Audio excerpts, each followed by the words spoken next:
What's up, everybody? Welcome back, Foxbody Garage.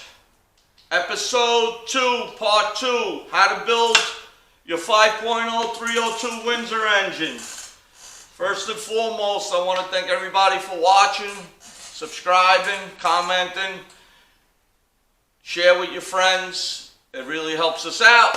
And today's episode is going to be piston, rings, bearings, installation. Last video was long, I apologize. The crankshaft process was pretty long, but you need to know each and every step. I see a lot of videos, they skip a lot of parts. I don't want to skip nothing. This way you know how to do it, and if you follow the way I'm doing it, it's going to work for you.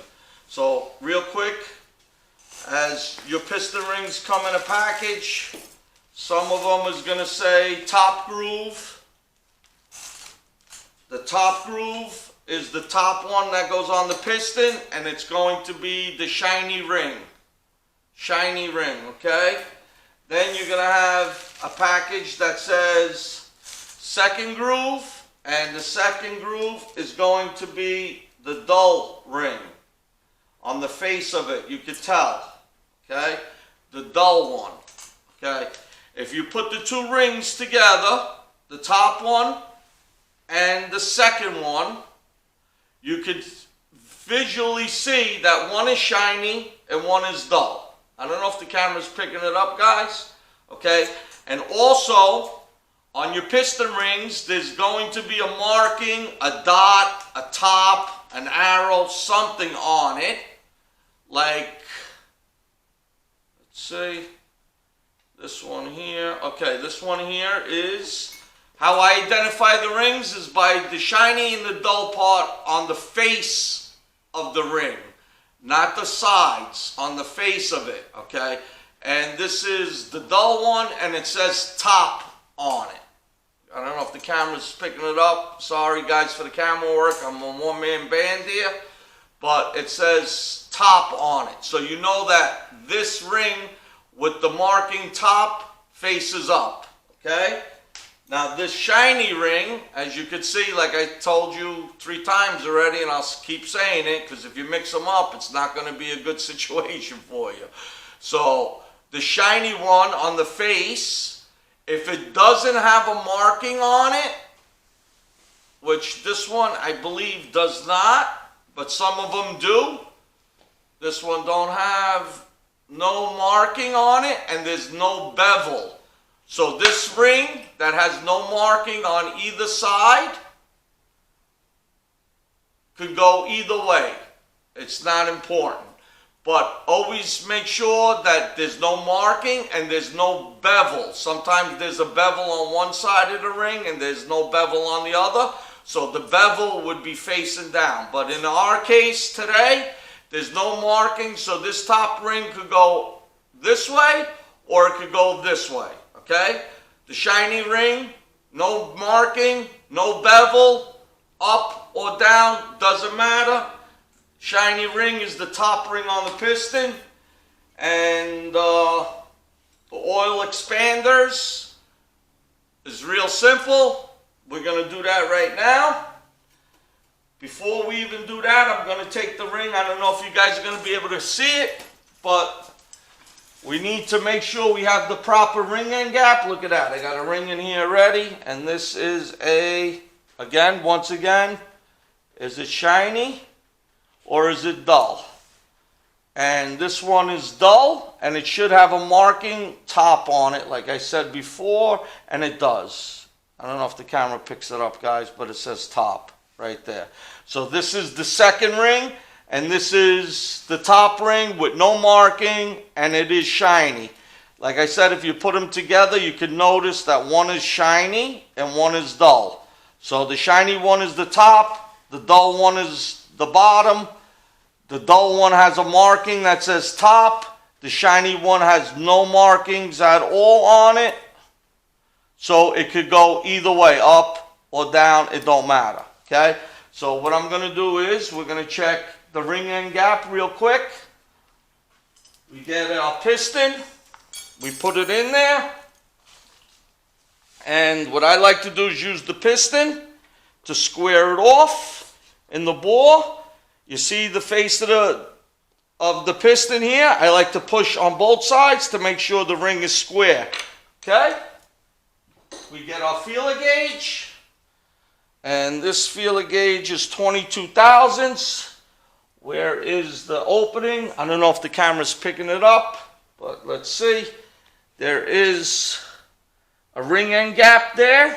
I don't know if the camera's picking it up, if you could see it or not, but there's a ring end gap, and the ring end gap is how much this squeezes to each other, okay? And if I'm correct, we should have like 20 to 22. If you had file fit rings, you can make it to whatever you want. So I got a 22 here. I'm going to put it in, and that's perfect. 22 is perfect.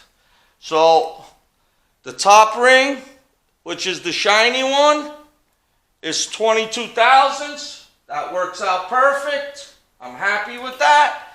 And let's see what the dull ring, which is ring number 2, second groove. We're going to do it again, put it in. What I like to do is put it in like that, and then push it in. We're going to get our piston, once again, square it off, make sure it's straight, beautiful. We're going to get our feeler gauge, 22. Let's say it should be a little bigger than 22, I think. Let's see. Oh, look at that. So both rings are 22. I'll take it. 22, 22. Could it be 22, 24, 18, 20? Yes, it can, and it is. Not a problem. But right now, our piston ring end gaps are good. So we know we ain't gonna have no problem there. Let's get this out of the way. I'm gonna try to do this quick because I don't want the video to be an hour long. I know last video was long, so I'm gonna try to shorten it up, okay? So, top groove, second groove, oil land right here. So there's 1, 2, 3, okay? What I do first is the oil land ring. It's just a basic oil land ring, nothing special. It could go either way, up or down, but what is important is that it doesn't overlap, meaning when we put it around the piston, you see how we don't want it to overlap. Okay, if it overlaps, you're going to know right away. So we can put this one on right away. Boom. No big deal. Okay? Wonderful. I'll spread it open so you see, if you can.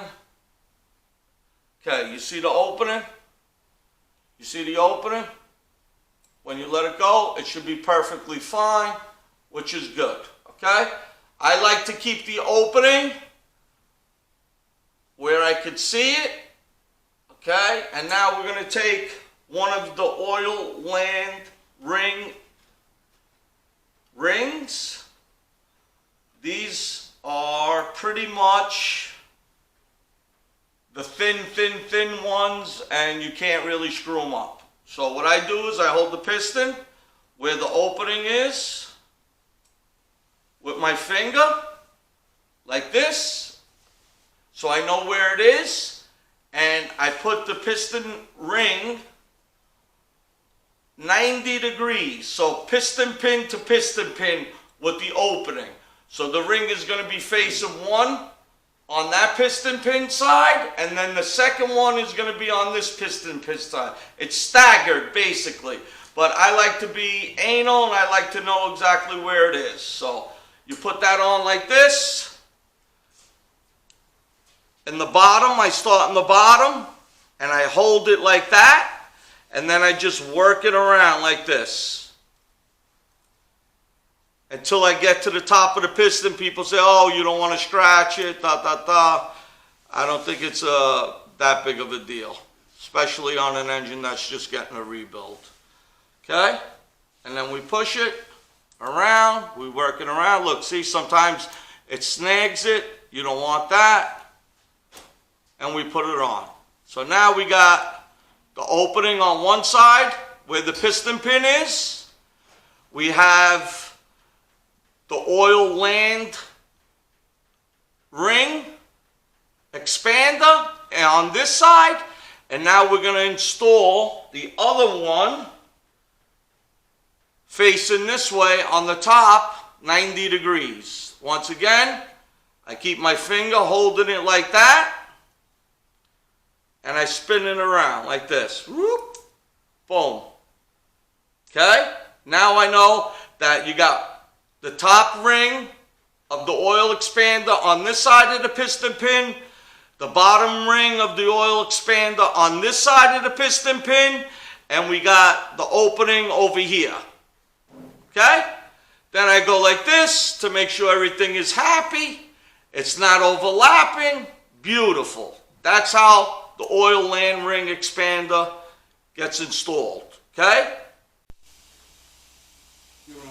Alright, so that's how we installed the ring, oil land ring rings, the expander.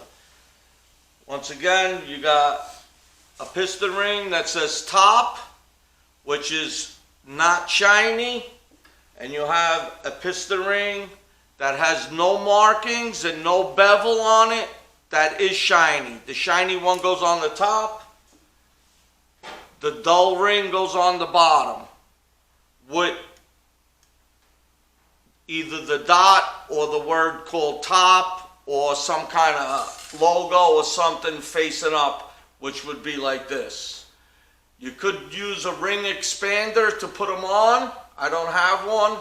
I just roll them on like I rolled on the oil land rings and never had a problem. If you're careful and you don't break the ring, you'll be fine.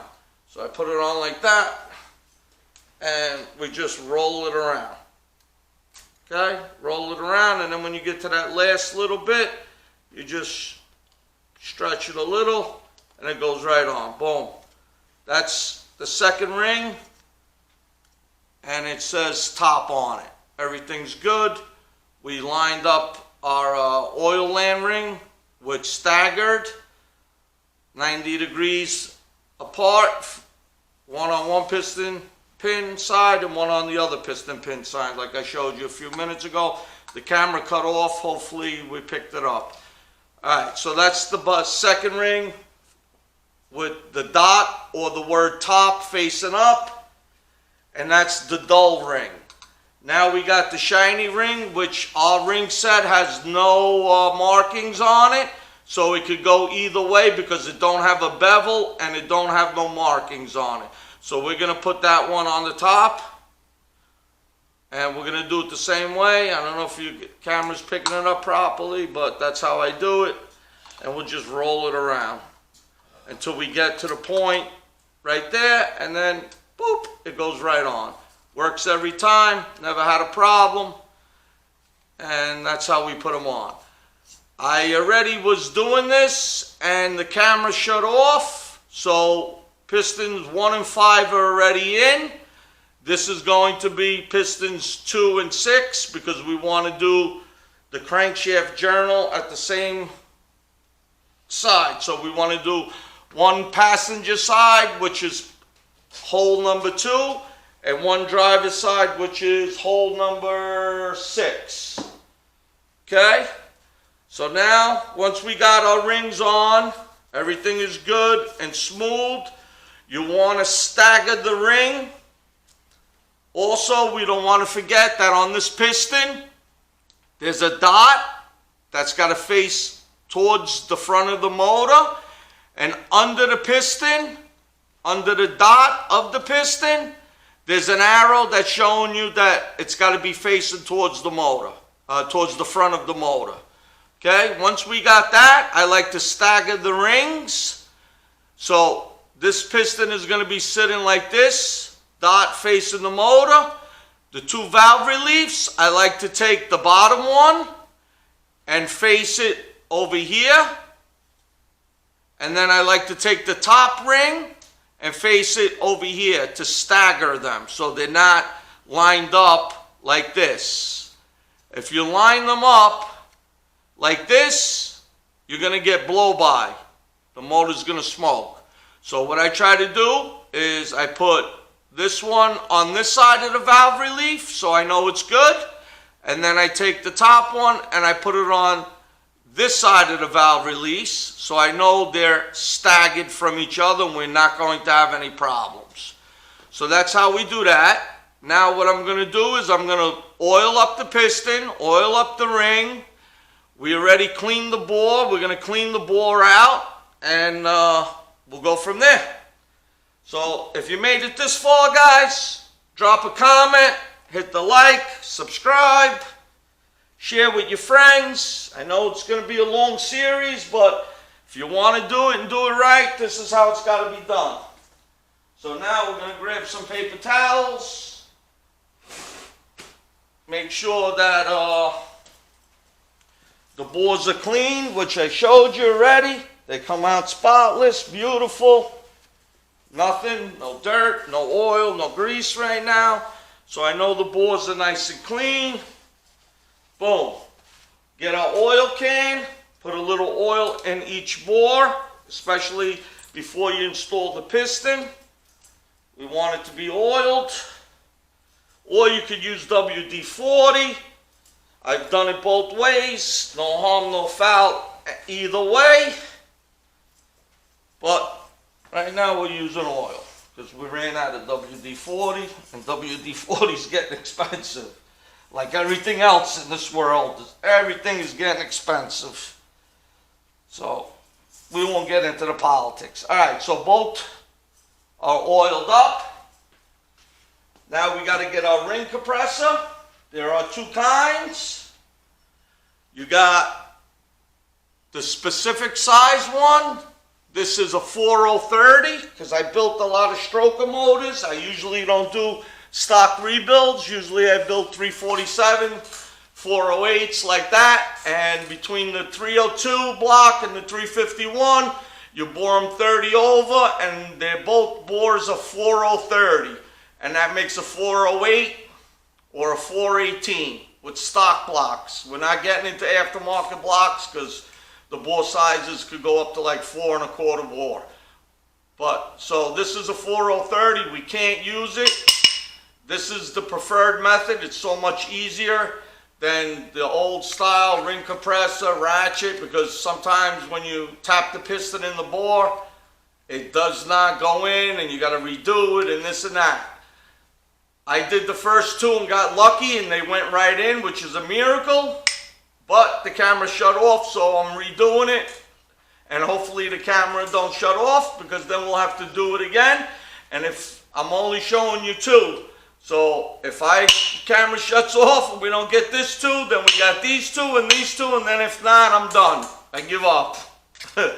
Alright, so ring compressors. This is just a basic one. You get it in the auto parts store, no big deal. You can find it anywhere. 1/4 inch ratchet with an extension works pretty good. Stick it in here and we're going to loosen it up. Boom. By squeezing this, you loosen it up. Boom. So we can get the piston inside there. Okay? Alright. Let's get the piston. This is driver's side. So we're going to use piston number 6. Okay? Before we do that, let's put the bearings in. Can't believe I'm going to go through this all over again. But I want to show you guys exactly how to do it. So I'll repeat it again. Here we go. Get your bearing. Make sure they're the right ones. If you look at the back of these bearings, since they are race bearings, they're a pretty good bearing. you'll see on this bearing, there's a hole here for oiling on both sides. And on the back of the bearing, it says upper and lower. On a stock bearing, let me show you real quick.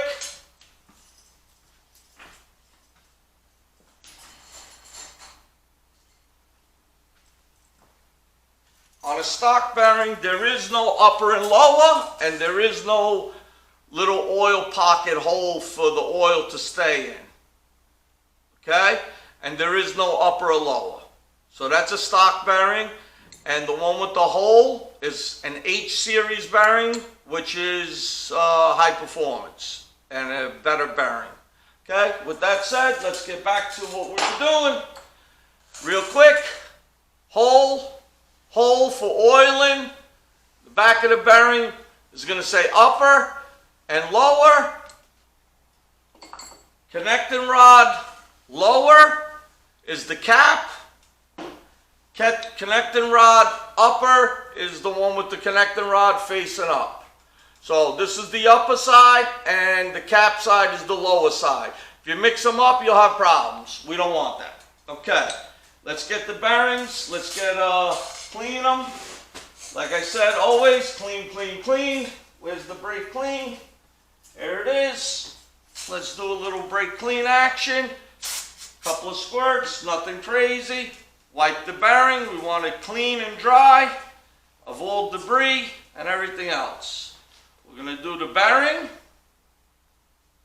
We're going to do the bearing and we're going to do the connecting rod, upper and lower. Upper and lower. Okay. This is the lower, brake clean. Let's clean it nice. Make sure there's no oil, no grease, no nothing. And let's do this side here, which is the upper. Because like I said, and I'll say it again, on the stock bearings, there's no upper and lower. It's just tang to tang, which is this little part right here. That's the tang, and the little tang over here, the same thing on the mains. Okay? All right. Now, we need to know which one is the lower. Can I see it? Lighting is not that great. Let's turn on this. And this is upper. Okay, so we'll take the upper. We definitely want it clean and dry, guys. Clean and dry. Your fingers, everything. Clean and dry. Let me shut the light. So this is the upper. So this one goes into, you guessed it, the upper part of the connecting rod. Okay? This is how I do it. I put the tang, I line it up, and then I push down on it. Boom. Locks it in. Done deal. Put your hand on both sides, make sure it's sitting flush. Perfect. Next one is going to be the lower. I always check, even though it came out of the box and one says upper and one says lower. You never know, it could be packaged wrong and there could be two uppers or two lowers. We don't want that. We want to make sure we get the right part and the right bearing. So this is the lower. Let me double check. Oh, look at that, light went off. I think this is the lower, just double checking. And it is the lower. Okay, so once again, real simple. The tang on the bearing, the tang on the cap. Put it in like that. And then push down. Done. Then I put one finger here, one finger here. Make sure that they're seated perfect. And that's good. That takes care of that. Okay? Let's do it to the other one, which is piston number 2. Is the one that we're going to be installing. Let's take the rod bolts off. Or nuts, excuse me, rod nuts. Once again, brake clean. Oh, we blew that one on the ground. Can't use that. Let's get another one. A little brake clean. Wipe the cap. We want it clean and dry. We don't want no oil, no nothing. Okay, that's good. And that is the lower, and this is the upper. Let's clean that. Beautiful, nice and dry. Let's get another bearing. Like I said, always check the upper and lower. You might have 2 uppers, you might have 2 lowers. It could happen. You're the last person to touch this engine. You can't say, oh, they sent me the wrong thing in the wrong box. Nah, it don't work like that. It's your job to check. If you didn't check it, it's your fault. The motor didn't work, it's your fault. Okay, so let's clean this. Clean the bearing, nice, nice. Make it look pretty and shiny. Okay, and this one here is an upper. So this one here is going to go in the connecting rod side, upper. And this is how you're going to do all of them, okay? Boom, that's in there. We're going to double check here again. Make sure this is packaged right.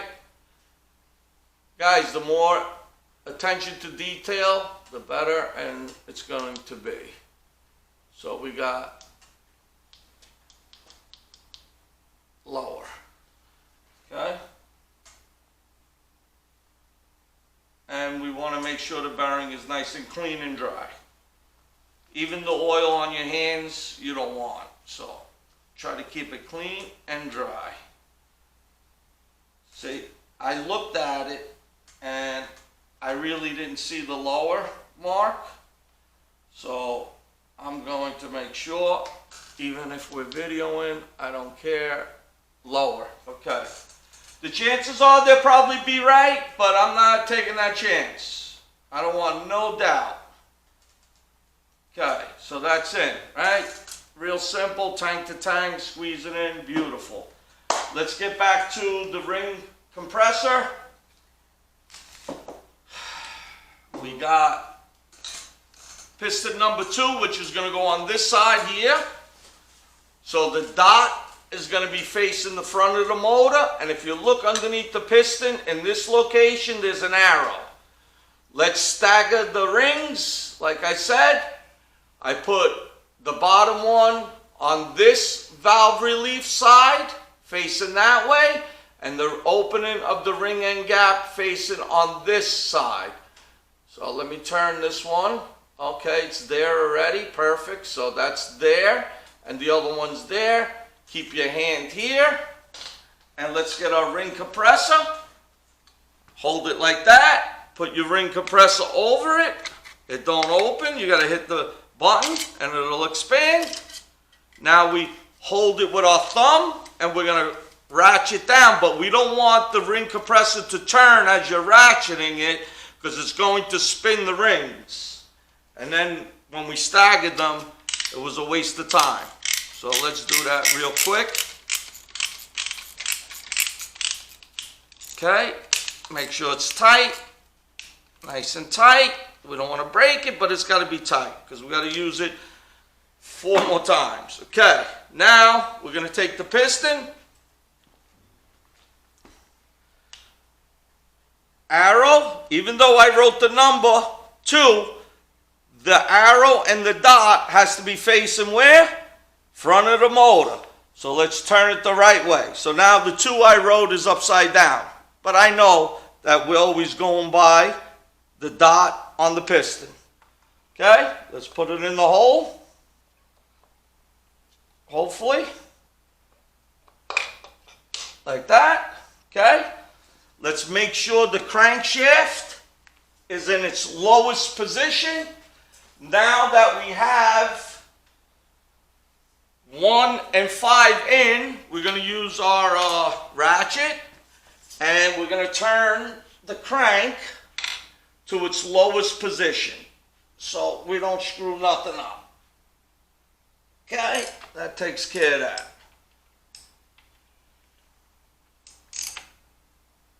Okay, I did forget one step, which I really don't need to do it, but I'm doing it for video purposes because I know how to guide the rod without nicking the crank. But for video purposes, you want to get your crankshaft savers. These are pretty worn out. They've been used plenty times, but I recommend you do that so when you tap it in, we're not hurting the crankshaft. Dot facing front of the motor. Number 2, which is here. Cylinder was oiled. And that's it. Boom. Beautiful, right? We get our mallet.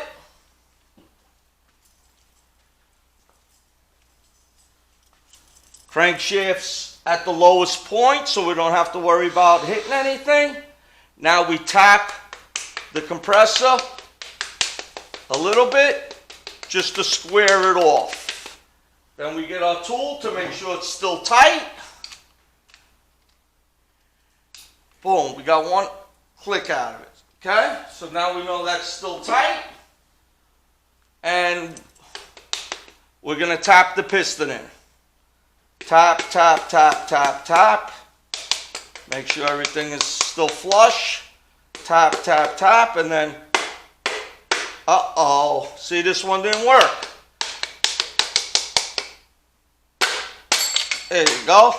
Perfect. That one popped.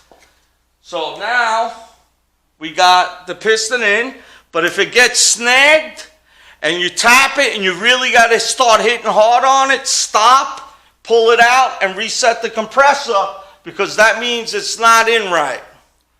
I put the bearing in, and by tapping, the bearing fell out. It's not the end of the world, because what we do is we just flip the motor over, and we should be able to put the bearing in with no problem. Okay? Like that. Take the bearing, don't forget, it did hit the floor, and we don't want it to be dirty.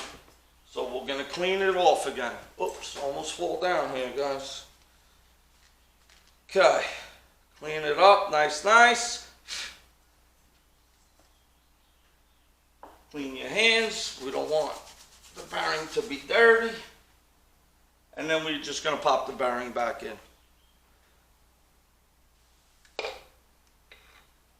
Oh.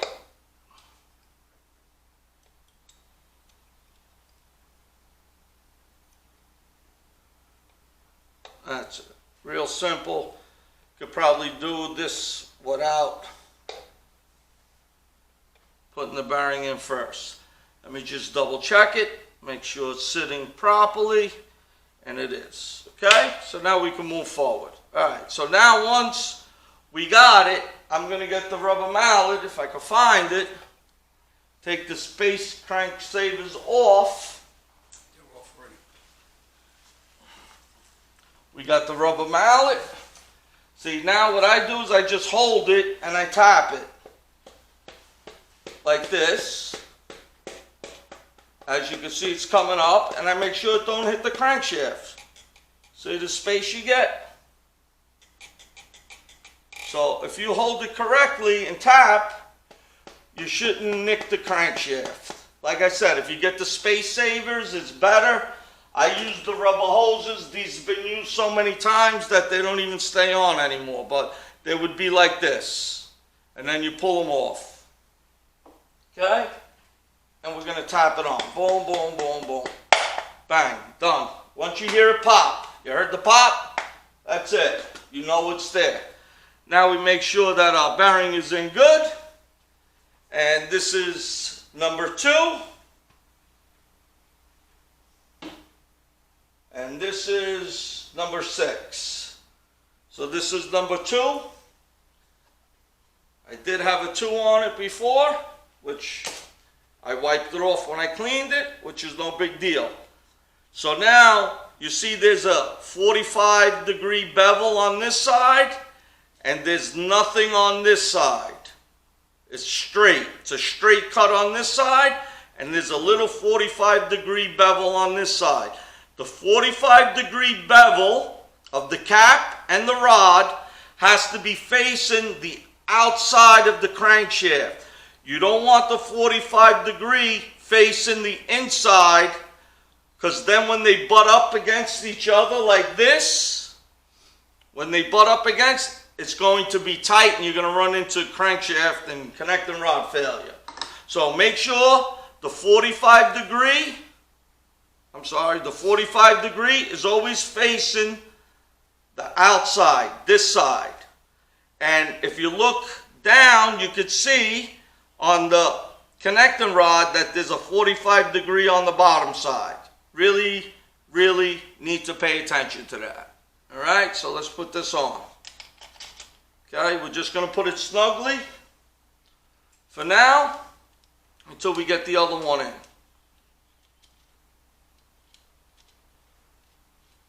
All right, that takes care of that. Let's do the other piston. And also,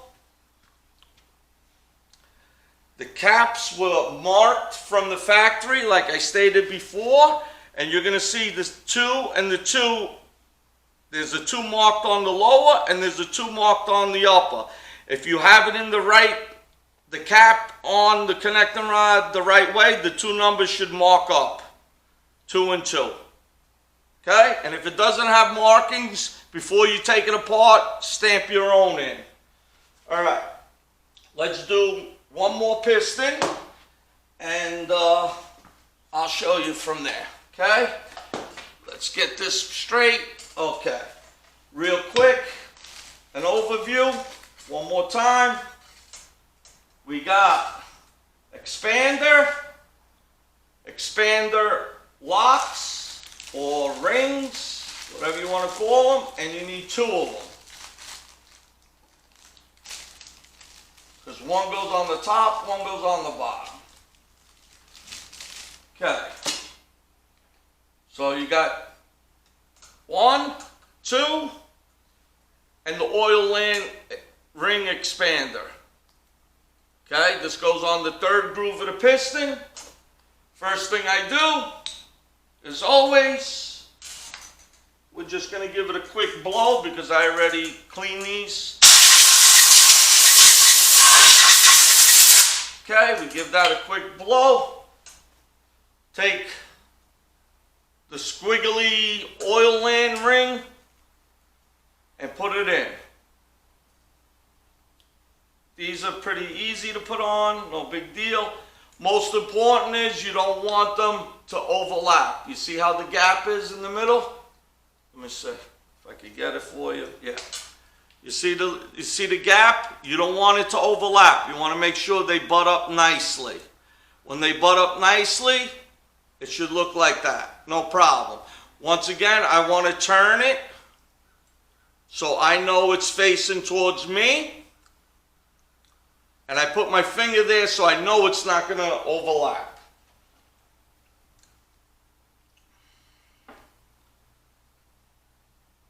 This is the oil expander hold ring. What I do is one facing the piston side on this side and the other one facing the piston pin on this side. So I'm going to start it right here. If I could get it started, boom. And then I hold it and just work it around. It should go right into place. Beautiful. Okay, that's 1. That's the lower. You need 2 to hold it in. And I start on this side, facing the piston pin. I hold it and I work it around. Okay, so we got the oil ringland scraper installed. Now we're going to do the top and the second ring. As you can see, I don't know if I stated it before, I'll just refresh and recap. The shiny ring is the top, the dull ring is the second ring, okay? The dull ring has either a dot or if this one is written top, it has to go in this direction with the top facing up. This ring has no markings on it all, no dot, nothing written, no bevel edge, nothing. This ring could go either way. And this is the top ring because it's shiny, and this is the second ring because it's dull. And this one does have a mark and it says top, so we're going to install this one on the top right now. Okay, let's make sure we got the top, facing the top. It's real easy. What I do is I put it in like that, and I just wheel it around, okay? Wheel it around until you get here. And then when you get to the end, you just work your way over a little bit. You don't want to force it. You just want to pull it away a little and get it in the groove. You don't want to overextend it. You don't want to break it. You break the ring, it's a bad day. Okay? So that's the second ring. And we're going to do the same way with the top ring, which is the shiny side. Put it in the groove. Work it around like that. Make sure it don't get caught nowhere. Once you got it like that, take your fingers, work it around, and it goes right into place, and you're good.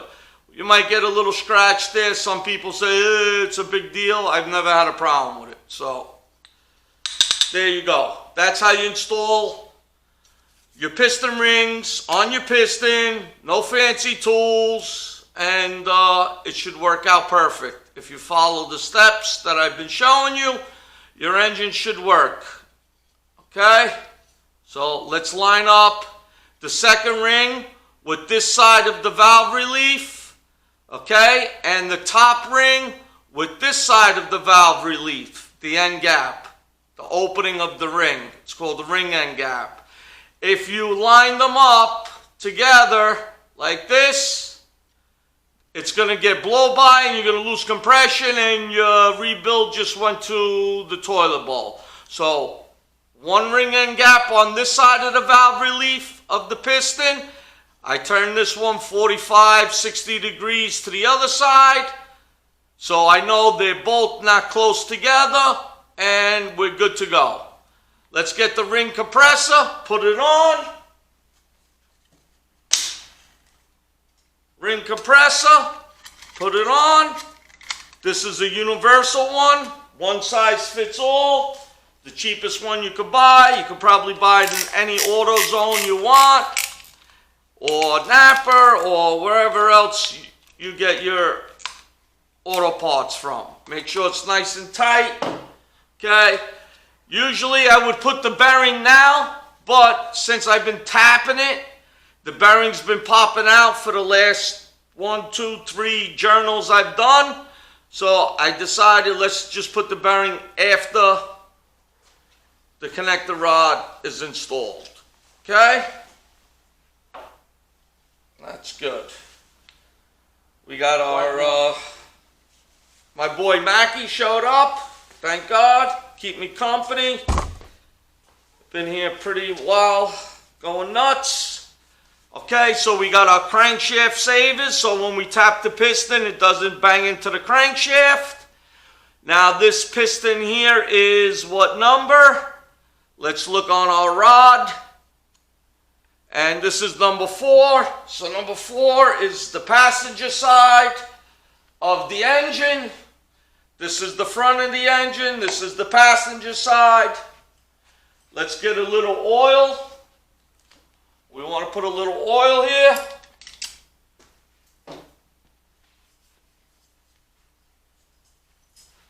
So it don't go in dry. Okay.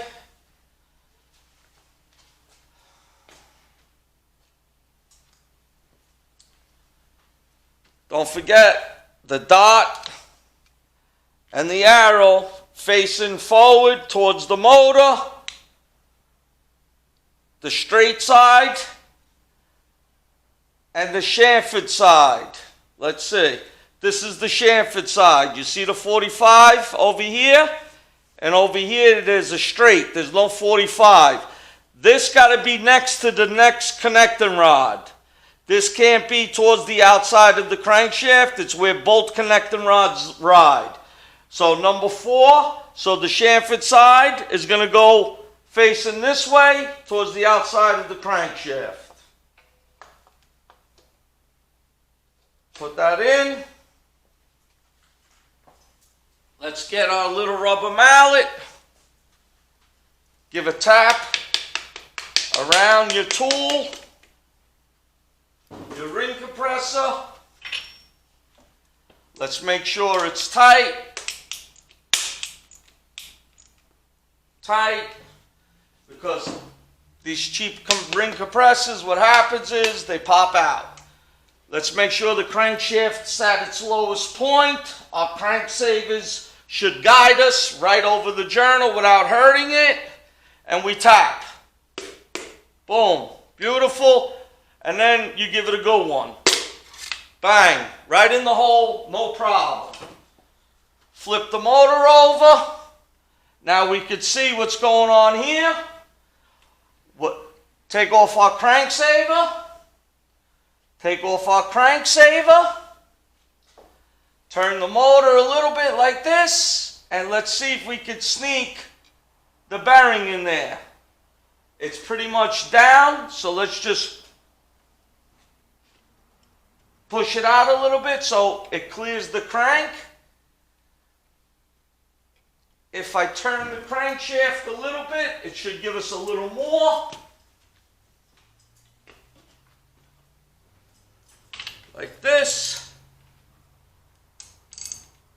Because we want to see it's hitting the crank right now. So I want to turn it just a little bit. See, now I'm hitting the top of the block here. So I'm nowhere near the crankshaft. Okay, now we're going to get our bearing.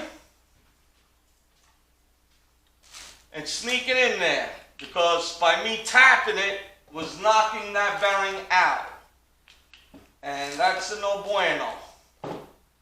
The only bueno thing is, can I find the bearing now? This is all live, guys. What you see is what you get, as they say.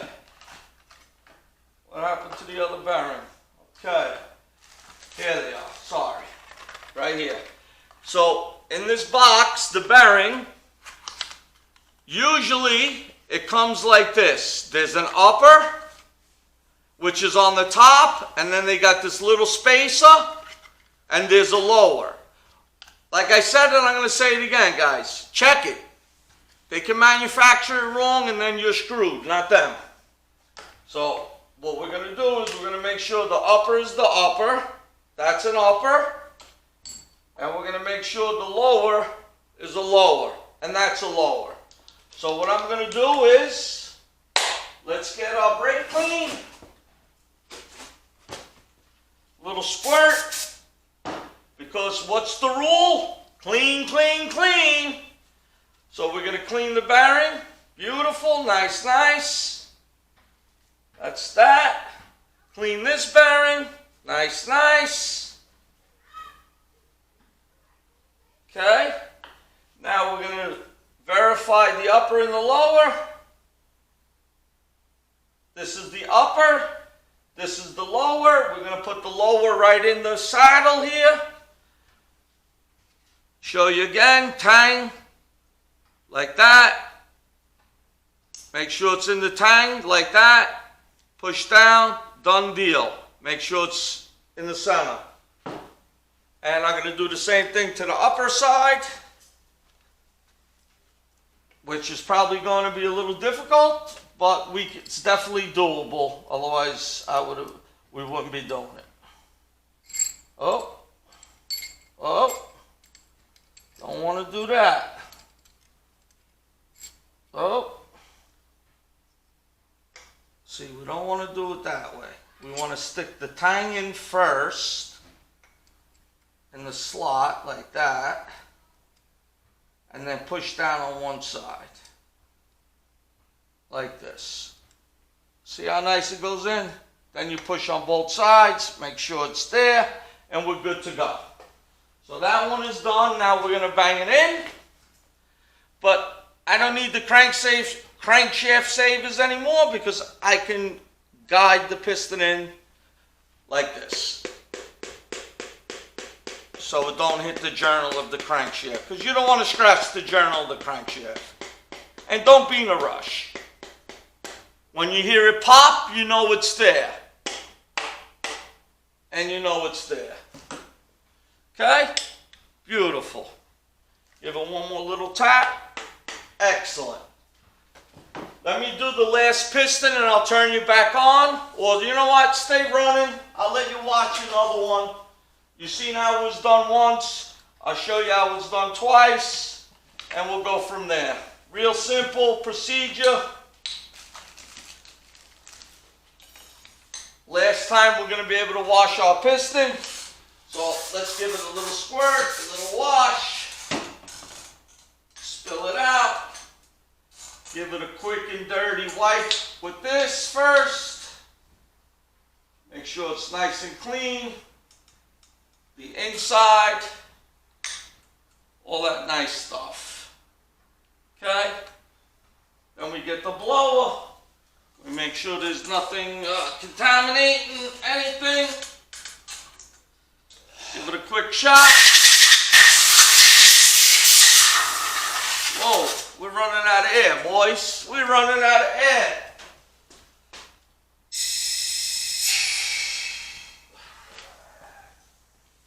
Let's give it a quick shot. Beautiful. All right. Last time, boys. Here we go. Oil ring expander. I like to keep the two butted parts in the middle so I can hold it. Now we got to get our scrapers. Where'd they go? We lost them. We lost them. We lost them. Where are they? There they go. There they go. Okay, here we go.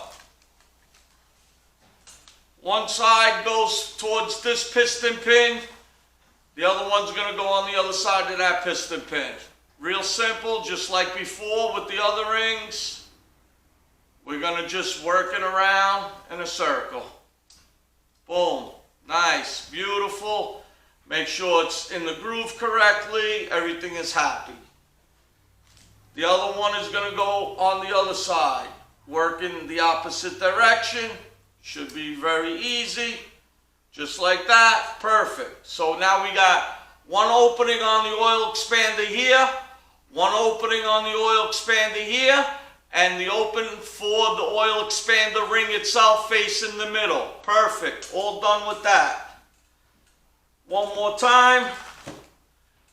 Dull ring.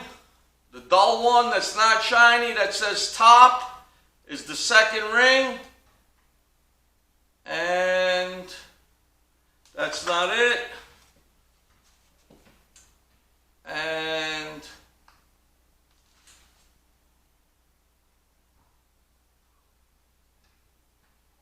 that's not it. Which one is it? It's got to be one of these two. Here it is. Top. Top, second ring. On the bottom, second ring land. Once again, put it in. Turn it, work it around. Keep your finger there. Spin it, and it should go right in. Just like that. Bang. Right in, no problem. The other ring has no markings on it, so it could go either way. Same procedure. Put it on. Well, excuse me. Put it on, turn it until it looks like that. Keep turning it, keep turning it. Put your finger over here, turn it, spin it around, bang, all done. Have a nice day. Real simple, okay? Now what we want to do is we want to get our piston. It's got the dot and it's got the arrow. We want it facing towards the front of the motor. This is going to be number 4.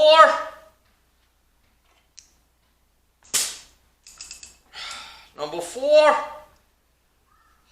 Same procedure, oil the cylinder. Nice, nice.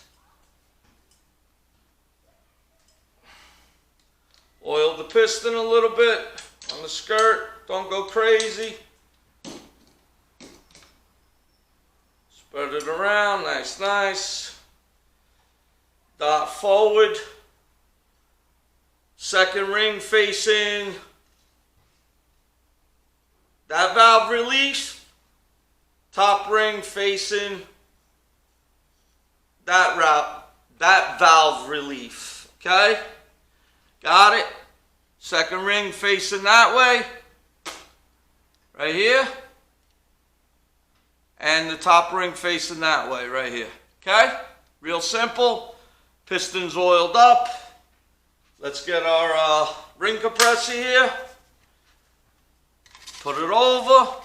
Keep your hand there.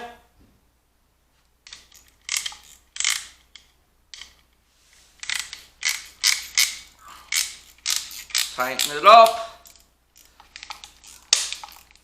If you get the one for the bore exact, it's so much easier, guys, but we got to use what we got.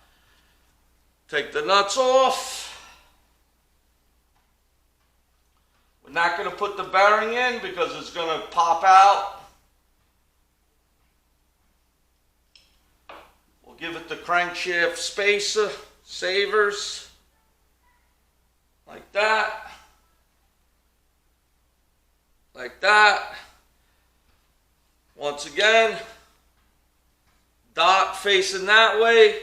The chamfer should be facing the middle of the flat side should be mating up against the other rod. The chamfer side should be facing the outside of the crankshaft, not towards the connecting rod itself. It should be facing the outside. The chamfer side goes to the outside.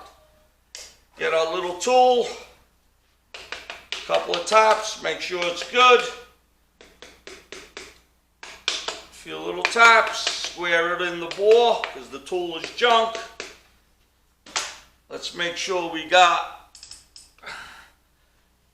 our crankshaft savers going the right way so we don't hurt nothing. We don't want to scratch nothing.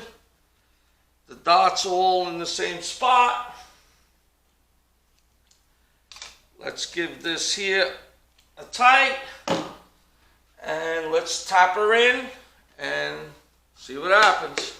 Like I said, sometimes it goes, sometimes it don't.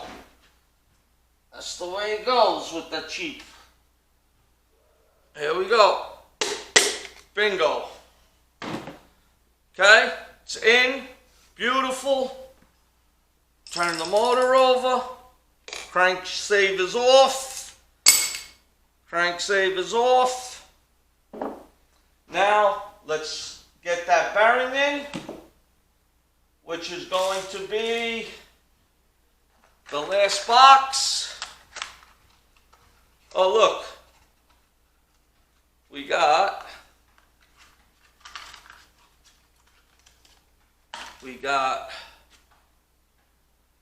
a lower, we got an upper. They're marked lower, upper, standard, whatever size. If it says 10 under, it'll say 10. If it's 20 under, it'll say 20 under. Okay? Nothing changes. It's just the same thing over and over. Let's clean the bearing. Nice, nice. I hope this is helping someone and it works out for you. There's nothing better than starting up the engine knowing that you built and it works. That's why I actually love doing it. When you turn the key and that motor's running, you say, I built that motor. Built, not bought. Remember that. Built, not bought. Not in this garage. Okay, this one here is a lower. It goes right in the cap. We want to wipe the cap. This is the last time you'll be able to do it. Lower goes in. Lower goes in, guys. You know the drill by now. Tang, beautiful. That takes care of that. The upper bearing, where'd it go? I had it before I lost it. And this one goes inside the crankshaft here. Let's see if we can get it in. Might have to turn it a little. Let's see.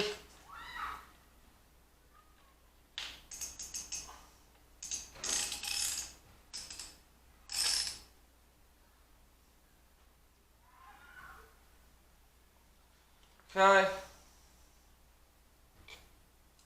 Almost. Let me put this here for a minute. Okay, now we're going to have to push it down a little bit. A little more. Okay, now it's hitting the block. That's the most room you're going to get. Let's put the bearing in.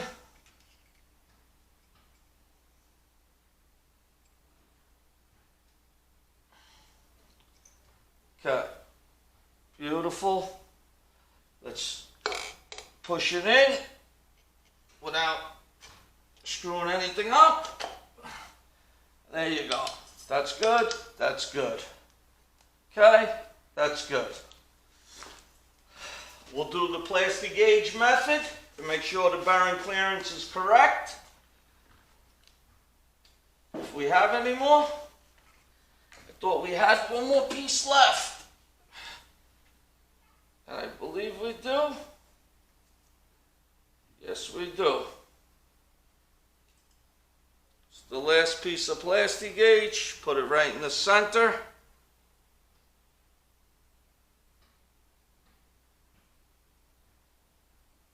Okay, let's get our cap, number 4. That's not it. Number 4 goes here, chamfer side towards the outside of the crankshaft. Smooth side goes to the connecting rod that's next to it. So let's put this one on here. Boom. Once again, chamfer side going to the outside of the crankshaft. Smooth side rides to the adjacent connecting rod, the one that's next to it, because they run together like this. Okay, that's good. Let's get these bad boys on here, torque them down. Which I did this to every single journal, so I'm going to say that there's going to be no problem, but we'll give it a shot. And we don't want to skip any steps, because like I said, you're the last guy to touch the motor. Don't work? Yeah, I did all 6, but the last 2 I didn't check. Well, you know what? There's a doubt in your mind that there was a problem that you didn't check.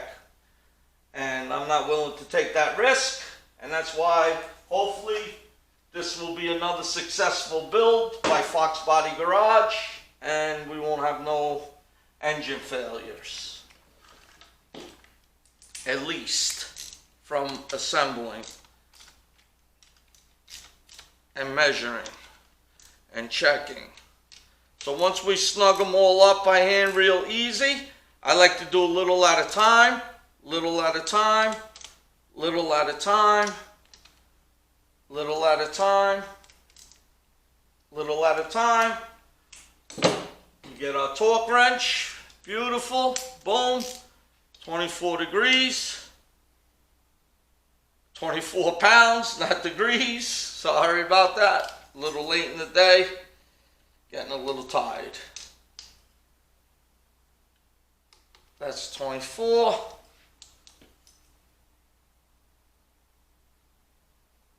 That's 24. That's 24. 24. The torque specs is 19 to 24. I like to take the rods to the max torque spec.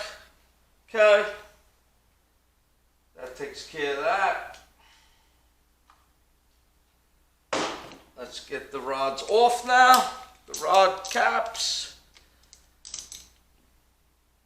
A little at a time, little at a time, and then break them. Boom. Boom. Same thing with this. Little at a time, little at a time, then break them. Boom. So now we just spin them to the top. Spin the nuts to the top. Don't take them all the way off. Spin them to the top. Don't take them all the way off. I'll rub a mallet. Pop, pop. Then we could remove the caps and reveal our plastic gauge measurement. And I can tell you just by eyeing it, we're at a perfect 2000s, just like the rest of the ones. Okay, perfect 2000s, just like the rest of them. Looks good. Looks good. Give you a view. I don't know if you guys are going to see this one. Perfect 2000s, okay?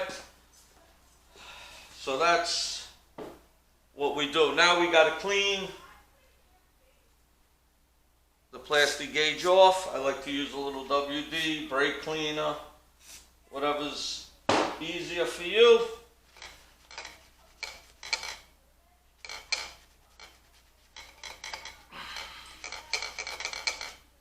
Okay.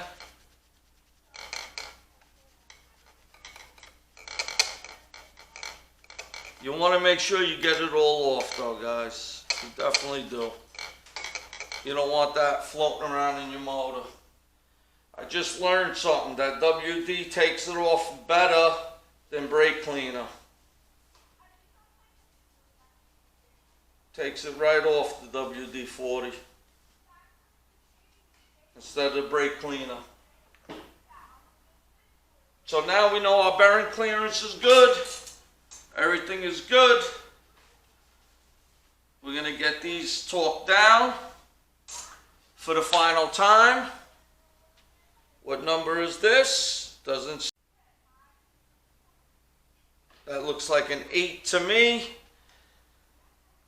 Flat side facing the middle of it because it rides next to it. Chamfer side facing out. Boom. That takes care of that one. Chamfer side facing out. And this is number 4. And that's number 4. So that's good. Beautiful. Perfect. Perfect. Okay. We're not drawing nothing in by hand or not with the nuts. It should pop together perfectly. A little oil on the threads. And we're almost home free. The last thing we're going to check is the rod side clearance, which is good because the plastic gauge already gave me the indication that it's good, so I'm not even concerned. But for filming and videoing purposes, we will go through the steps. Okay, that takes care of that. Run them down by hand. Run them down by hand.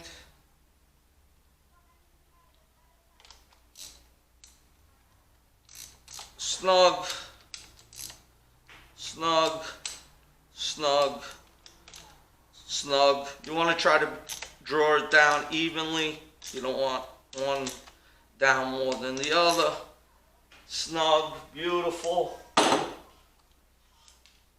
Torque wrench, 25 pounds, 24, sorry. 24. 24,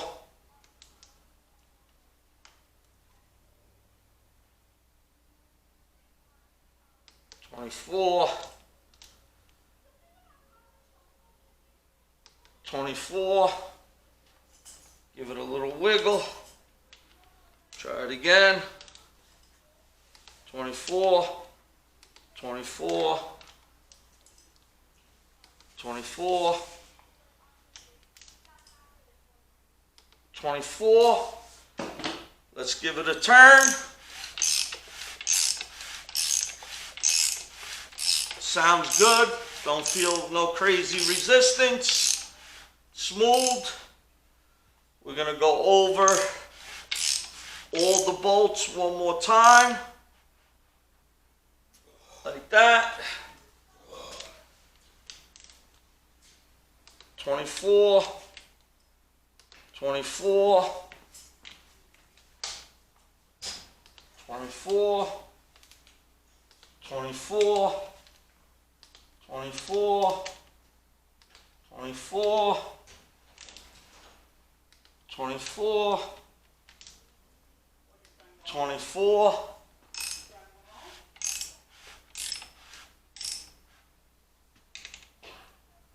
24, 24, 24, 24, 24, 24, 24, 24. Okay, everything is checked out good. Let's check the connecting rod side clearance, which is two ways of doing it. For the connecting rods, I just use a feeler gauge, and the connecting rod side clearance is the clearance in between the two connector rods that are together. If you don't have enough clearance, when the connecting rods get hot or swell, they'll blind up and it'll be catastrophic. So let's see what our numbers are. I think minimum is 10. 10 goes in perfect all the way around, no problem. And maximum I think is like 24 or 25. Let's see, or 26, let's see. Yeah, 26 don't go in, so we know we're in range.